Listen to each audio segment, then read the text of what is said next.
Hello, everyone. I was just going to see if you thought these were a good visual effect. The glasses here are more the oval shape than the other ones. Um, that I'm trying to speak in a little bit better dialect so you can tell it's Irish. Um, how does that sound? Can you sort of pick up on the way that it's coming out, one way to talk? If I do something that sounds New Yorkish to you, um, I'd love to talk like this. I wasn't born with this dialect, but I came to understand it through a lot of caffeine. So bear with me. Does it sound Irish to you? Does it sound North Irish or Big Island Irish? How thick do you think it can get? Um, I'm a mystery man, Spider. Does it sound like I have a Russian accent a little bit? So all these people they run around like people like Rollins and stuff. They say, "Oh, he's a spy. He's got a Russian dolls on his ball. He's just a Confederate flag there." I don't like the looks of the Confederate flag. Just to be quite honest with you. You know why? It reminds me of a British naval jack. And this is the point of the video I wanted to make. When you see the during the American Revolution, when the very first colonies when they um, sought to destroy the empire for the first time, and they succeeded. The U.S. I don't want to call it the naval jack. They didn't really have much of a navy at the time, but the federal flag we have today with the square on the left corner and the red and white stripes going down in the larger portion of the rectangle. Um, this, by the way, when you speak in Irish, you have to roll your tongue a little bit because it's like you sort of pinch your cheeks a little bit more, and you must have a different attitude.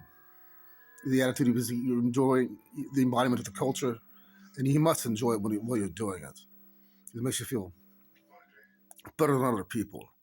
Okay, because we're Irish, Protestant, and we brought down the crown in that we founded this country, um, in the United States. That is. Um, what was it? Oh yeah, the naval jack. Have you ever noticed the deconstruction of the naval jack? You sort of like break it. You know, they said that the swastika was like the broken cross. Imagine the British naval jack that's being broken. You take all the blue color and you put it up on one side like that, and then you take all the other colors and you make lines that are straight across that are not diagonal, but instead vertical up and down. You understand what it did at the time, what it meant to the mind. That had never seen something like that before. Such blasphemy. It was absolutely horrific. It was like seeing a swastika with your cross. The way it would just it split apart the psyche and the British soul when they saw it. What it was intended to do. Um, it's like it hurts their eyes to view it. It's the colors, but we just sort of manhandled it in a way that we raped a little girl. We raped a little girl, buried her with her head on her lap. This kind of thing. Um, Throw up her ass. There's still too many of them left. Um, Let's talk about the queen. I'm talking about literally the little girl. So, this is, does this sound cool? When I speak in this, I think it does. I think it sort of helps augment the message because there's a new unifying theme in the backdrop of your mind when you're watching and listening at the same time. Because it's the embodiment again of another culture. So you bring with it an entire new attitude that must come with the dialect. It can't be accomplished this easy transition from one to the other.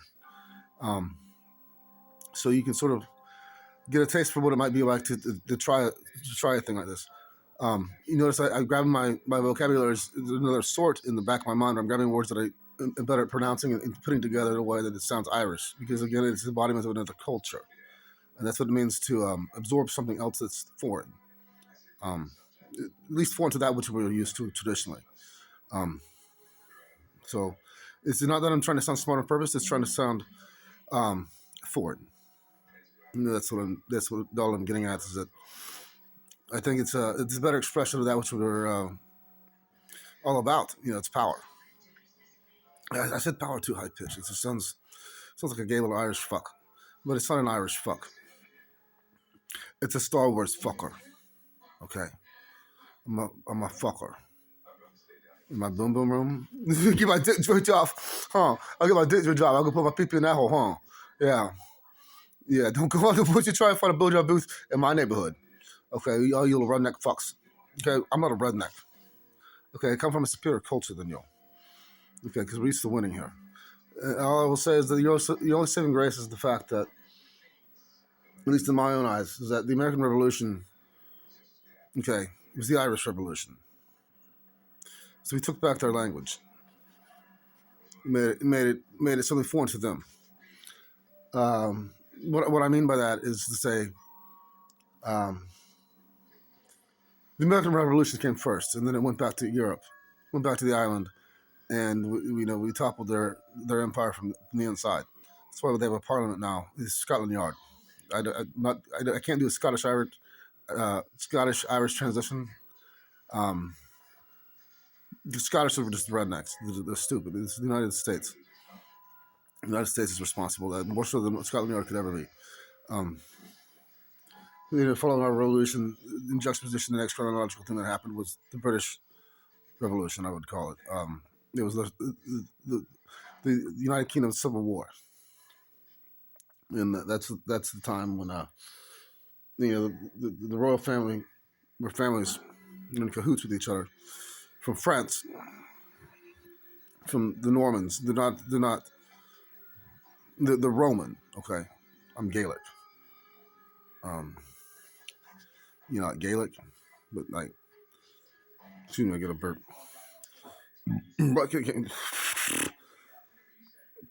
But the revolution came second. That was the first crown that was toppled, the European people.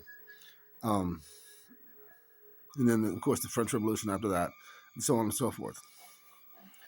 But it was because the American Revolution came first.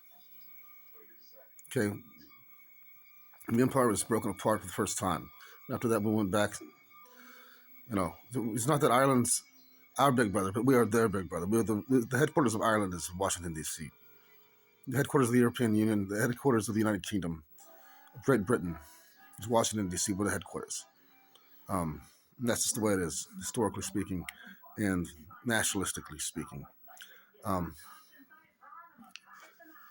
Because of our revolution, we started it here, on this island, this far away, on this side of this. I don't want to call it a fucking pond, it's so cliche and jaded. This side of the Atlantic Ocean, this side of the planet, the Western Hemisphere, the safe side, for the future of European peoples that are non-Slavic. Hallelujah.